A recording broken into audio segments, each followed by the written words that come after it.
बच्चों का favourite lunch box के लिए आइडियल ये स्नैक। ना अंडा, ना कॉर्नफ्लोर, ना ही ब्रेड का इस्तेमाल हुआ है इसमें।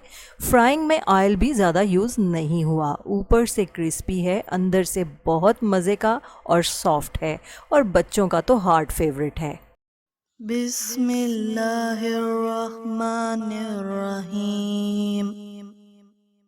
बिस्मिल्लाहिर्रहमानिर्रहीम। अस्सलाम वालेकुम, मरहबा। फूड फनगामा में बहुत बहुत खुश आमदीद। फूड फनगामा है फ़न एंड टेस्ट का ख़जाना, जहां बनती है नई नई रेसिपीज़ आपके लिए रोज़ाना। तो क्रिस्पी पोटैटो स्नैक बनाने के लिए चलते हैं रेसिपी की तरफ। एक बाउल में शामिल करेंगे आधा कप बेसन, जिसको हमने अच्छे से छान लिया है। आधा कप शामिल करेंगे बारीक सूजी। सूजी अगर मोटी है तो उसको ग्राइंड कर लें। अब यहाँ पे ले लिया हमने एक अदद आलू। आलू कच्चा है, इसको हम बारीकी से कद्दूकश कर लेंगे। तो इसके लिए आपने बारीक वाले कद्दूकश का इस्तेमाल करना है। आलू को अच्छे से कद्दूकश करके साइड पे कर लेंगे। और अब सूजी और बेसन में शामिल करेंगे आधा चम्मच नमक, आधा चम्मच कुटी लाल मिर्च, आधा चम्मच शामिल करेंगे इसमें सुर्ख मिर्च का, और अब इसमें शामिल करेंगे चौथाई चम्मच अजवाइन, चौथाई चम्मच ही इसमें अदरक का पाउडर शामिल करेंगे, और चौथाई चम्मच ही लहसुन का पाउडर शामिल करेंगे।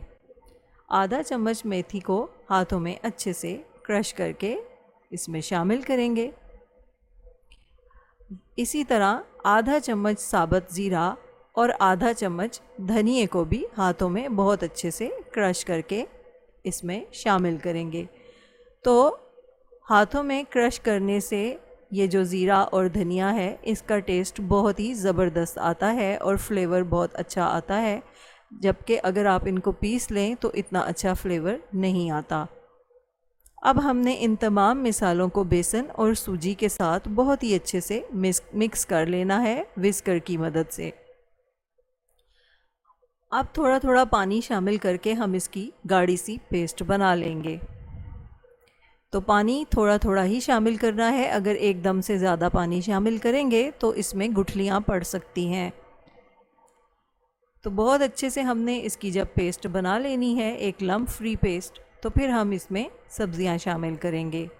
तो इस क्रिस्पी स्नैक को बहुत ही हेल्दी बनाने के लिए हमने इसमें सब्ज़ियाँ शामिल की हैं। सब्ज़ियों में सबसे पहले हमने इसमें शामिल करने हैं ये कद्दूकश किए हुए आलू। अब हम इसमें कुछ और सब्ज़ियां भी शामिल करेंगे जिन्हें हमने फाइनली चॉप किया हुआ है। एक शिमला, एक प्याज और 3-4 हरी मिर्चें इसमें हम शामिल कर देंगे। तो ये तमाम सब्ज़ियां सेहत के लिए बहुत अच्छी हैं। तो इस तरह ये स्नैक बच्चों को ना सिर्फ पसंद आता है बल्कि बहुत ज़्यादा हेल्दी भी है। अगर तीखा खाना पसंद नहीं तो आप सब्ज़ मिर्च थोड़ी कम भी कर सकते हैं। अब इसमें हम मज़ीद पानी शामिल करते जाएंगे और इसको अच्छे से मिक्स करते जाएंगे। अब विस्कर को एक साइड पर रख देंगे और स्पैचुला की मदद से बहुत अच्छे से इसको यकजान कर देंगे बैटर को। तो इसमें टोटल हमने जो पानी इस्तेमाल किया है वो 4 कप इस्तेमाल किया है।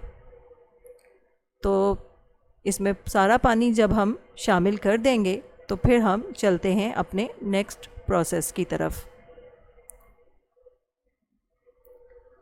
तो बहुत अच्छे से हमने इसको मिक्स कर लिया है। अब कढ़ाई में शामिल करना है हमने तकरीबन 1 टेबलस्पून ऑयल। उसमें शामिल करेंगे चौथाई चम्मच सरसों के बीज, काली सरसों के बीज हैं ये।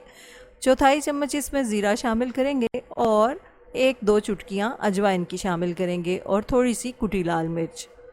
अच्छे से इनको तकरीबन 1 मिनट के लिए फ्राई कर लेंगे, बहुत ही मध्यम आंच पर। तो जब बहुत अच्छे से ये फ्राई हो जाएंगे तो फिर हम इसमें ये अमीज़ा शामिल करेंगे जो हमने तैयार करके रखा हुआ है।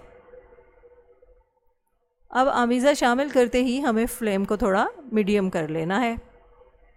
तो मीडियम फ्लेम पे जब आप देखेंगे कि अमीज़े के अंदर एक बॉयल आना शुरू हो गया है तो बस वहीं से आपने इसमें चम्मच चलाना शुरू कर देना है। तो जैसे ही बॉयल थोड़ा ज़्यादा आए तो आपने चूल्हा दोबारा से थोड़ा हल्का कर देना है। अब क्या है कि इसी थोड़ी हल्की और थोड़ी सी मीडियम टू लो आंच पे इसको अच्छे से आपने पकाना है चम्मच चलाते हुए। तो चम्मच आपको इसी तरह ही मुसलसल चलाना पड़ेगा क्योंकि इसमें बेसन है जिसकी वजह से ये बार बार पेंदे से चिपकेगा। अब हमने इसमें शामिल किया आधा कप ब्रेड क्रम्स।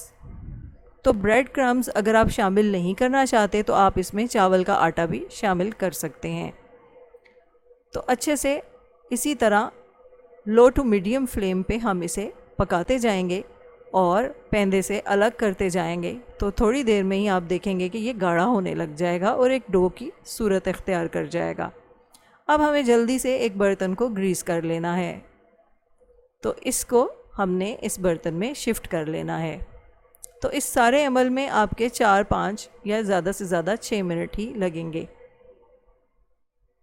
तो अच्छे से आपने अब इसको यहाँ पे सेट कर लेना है स्पैचुला की मदद से।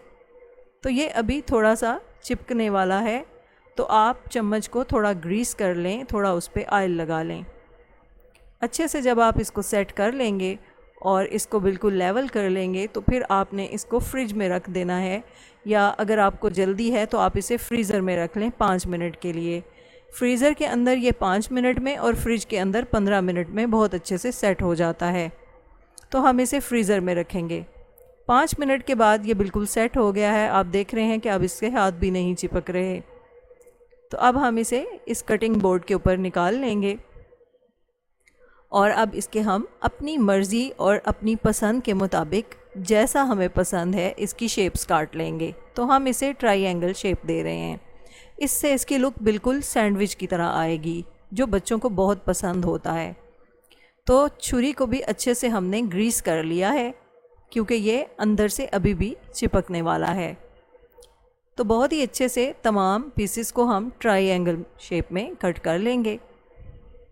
तो जब आप इसको फ्राई करेंगे तो इसकी लुक बिल्कुल ब्रेड का जो आप सैंडविच बनाते हैं उस जैसी आएगी। तो ये देखने में बहुत ही खूबसूरत लगेगा और आप इसे मेहमानों को भी सर्व कर सकते हैं। आप चाहें तो इसे फ्रीज़ भी कर सकते हैं, यानी इसी तरह इनको आप फ्रीज़र में रख के फ्रीज़ कर लें और जब आपका दिल करे बाहर निकाल के थोड़ी देर में डीफ्रॉस्ट करके आप इन्हें फ्राई कर लें। अब इनको फ्राई करने के लिए हमें बहुत ज़्यादा ऑयल भी नहीं चाहिए, बस हमने आधा कप ही ऑयल यहाँ पे यूज़ किया है और इस तरह से हमने ये टुकड़े इसमें शामिल कर देने हैं जो पीसेस हमने काट के रखे हैं। और ज़्यादा ऑयल में तो इसको आप फ्राई करेंगे भी नहीं, बस इसको इसी तरह आपने थोड़े से ऑयल में ही फ्राई करना है और शैलो फ्राई करना है। तो क्योंकि अंदर से ये सारा मटेरियल पका हुआ है, हमें जस्ट इसके ऊपर एक क्रिस्प लेकर आना है ताकि ये बाहर से बहुत ही क्रिस्पी हो जाए। तो ये देखें, अब देखने में भी इनकी लुक बहुत खूबसूरत हो गई है और ये बिल्कुल सैंडविच की शेप के लग रहे हैं। तो ये बहुत ही ज़बरदस्त स्नैक बनकर तैयार हो जाते हैं सिर्फ़ 5-6 मिनट में। बहुत ज़्यादा इस पे मेहनत भी नहीं लगती और टेस्ट भी इसका बहुत ज़बरदस्त है। बच्चों को भी ये बहुत पसंद आता है। आप इसे चाय के साथ सर्व कर सकते हैं, आप इसे बच्चों के लंच बॉक्स में भी दे सकते हैं। आप चाहें तो इसे ज़्यादा तादाद में बनाकर फ्रीज़र में भी स्टोर कर सकते हैं। तो ये बहुत ज़बरदस्त, बहुत ही मज़े की रेसिपी है। आपको ये रेसिपी कैसी लगी हमें कमेंट बॉक्स में ज़रूर बताइएगा, अपनी कीमती राय से ज़रूर आगाह कीजिएगा। अगर आपको रेसिपी पसंद ना आए तो डिसलाइक भी कर सकते हैं और अगर रेसिपी पसंद आए तो लाइक भी कर सकते हैं। और फूड फनगामा को सब्सक्राइब भी कर दीजिए ताकि हमारी हर वीडियो का नोटिफिकेशन आप तक पहुंच सके। तो जब बनेंगे इस तरह के पकवान दिल पुकारेगा फ़बी आला रब्बिकुमा तुकज़्ज़िबान। हमारी दुआ है आप रहें खुश और शादमान, दुनिया के साथ आखिरत भी हो आपकी आसान। कभी ना आए आप पे कोई भी इम्तिहान, अल्लाह हो आपका मुहाफ़िज़ व निगहबान। फूड फनगामा इंशाल्लाह हाज़िर होगा लेकर नई रेसिपी, नया उन्वान। फूड फनगामा की रेसिपीज़ को लाइक कीजिए, शेयर कीजिए और फूड फनगामा को सब्सक्राइब कीजिए। इजाज़त चाहते हैं, अल्लाह हाफ़िज़।